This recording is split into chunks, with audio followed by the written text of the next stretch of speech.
Hi friends, how are you? I wish you all are safe in your home. तो हम पिछले video में बात किए थे हम कैसे इंग्लिश सीख सकते हैं। तो मैं इस वीडियो में आपके लिए लाया हूँ कुछ वोकैबुलरी वर्ड जो कि हिंदू और टाइम्स ऑफ इंडिया से मैंने कलेक्ट किया है। और इस वीडियो को हम देखेंगे कि इस वीडियो हमारा प्रैक्टिकल लाइफ में हम कैसे इसको यूज़ कर सकते हैं और स्पोकन इंग्लिश में हम इसको कैसे यूज़ कर सकते हैं। आप अगर कॉम्पिटिटिव एग्ज़ाम और कोई यूपीएससी का और कोई एसएससी का एग्ज़ाम दे रहे हैं तो इस वीडियो आपके लिए बहुत यूजफुल होगा। तो मेरे साथ जुड़े रहने के लिए मेरे चैनल को लाइक और सब्सक्राइब कीजिए। चलो हम हमारा पहला वीडियो स्टार्ट करते हैं।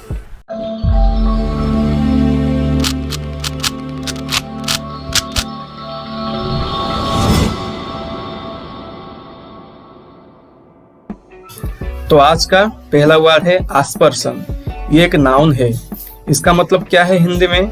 कलंक, दोषारोपण। इसका मतलब किसी के कैरेक्टर के ऊपर या किसी के चरित्र के ऊपर या किसी चीज के ऊपर कलंक लगाना, दोषारोपण करना। इसका मीनिंग क्या है इंग्लिश में? An attack on the reputation और इंटीग्रिटी ऑफ समवन और समथिंग। इसका मतलब किसी के कैरेक्टर या किसी के सम्मान और किसी के प्रतिष्ठा के ऊपर दाग लगाना या दोषारोपण करना। इसका सिनोनिम्स क्या है देखेंगे? डेनिग्रेशन। इसका मतलब किसको बदनाम करना। इसका एंटोनिम्स क्या है? Praise, calmness. इसका मतलब किसी को बहुत प्रशंसा करना या शांत रहना।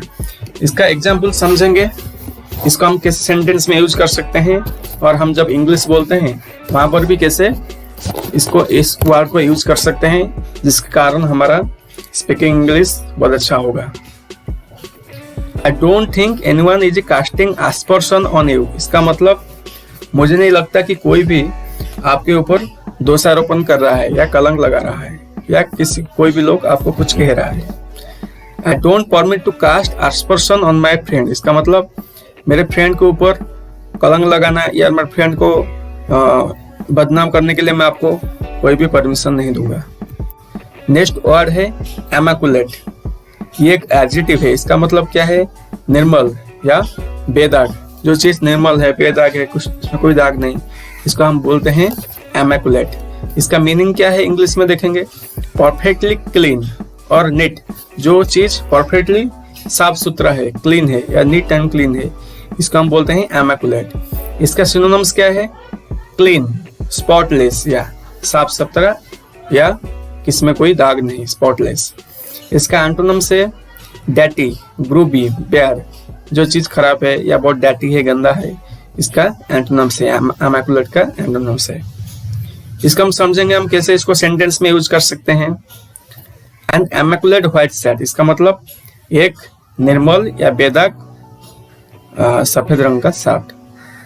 The property is in immaculate condition. इसका मतलब वो जो प्रॉपर्टी है वो बहुत निर्मल है, बेदाग है। इसका मतलब उस प्रॉपर्टी के ऊपर कोई भी कंट्रोवर्सी नहीं है। नेक्स्ट वर्ड है फॉवर। एक नाउन है। इसका मतलब क्या है? जोश, उत्साह। इसका मीनिंग समझेंगे। Intense and passionate feeling. इसका मतलब इसके अंदर एक जोश होना, उत्साह होना, कुछ चीज के लिए अच्छा फीलिंग्स होना या उत्साह जोश, हम इसको समझ सकते हैं। इसका सिनोनिम्स देखेंगे। एंथुजियाज्म, जील, एक्साइटमेंट। ये सब फॉवर का सिनोनिम्स है। इसका एंटोनिम्स क्या है? एपैथी। इसका मतलब उदासीन, जो काम में धीरे है, धीरे धीरे सब काम करता है। इसका एग्जाम्पल देखेंगे हम कैसे इसको सेंटेंस में यूज कर सकते हैं और स्पीकिंग इंग्लिश में भी यूज कर सकते हैं।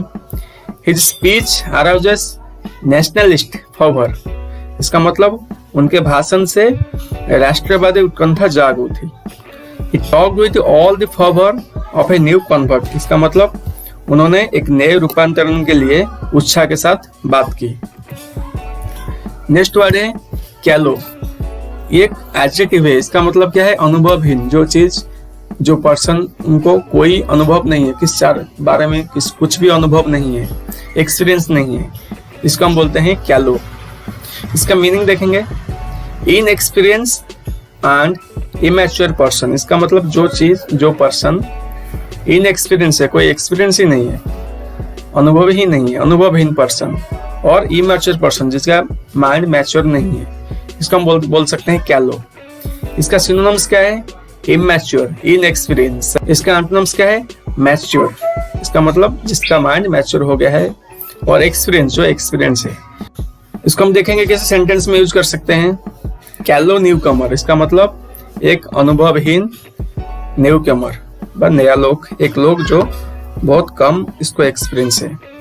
नेक्स्ट, ही वॉज ए कैलो youth when he joined the newspaper, वो एक अनुभवहीन युवक था जिस समय वो न्यूज़पेपर की कंपनी में ज्वाइन किया। तो चैनल के साथ जुड़े रहने के लिए चैनल को लाइक कीजिए, सब्सक्राइब कीजिए, और आज आपकी कोई सुझाव हो तो कमेंट भी कर सकते हैं। मैं आगे भी ऐसे अच्छा वीडियो लाते रहूँगा, जो वोकैबुलरी के ऊपर, उसके मीनिंग सिनोनिम्स के ऊपर लाता रहूँगा, इडियम्स के ऊपर भी लाता रहूँगा। नेक्स्ट वर्ड है कि इडियम्स है। आज का इडियम्स क्या है? इन नो टाइम, इसका मतलब क्या है? Very short period of time, इसका मतलब एक कम समय, पर very short period of time को हम बोलते हैं इन नो टाइम। इसका सिनोनिम्स क्या है?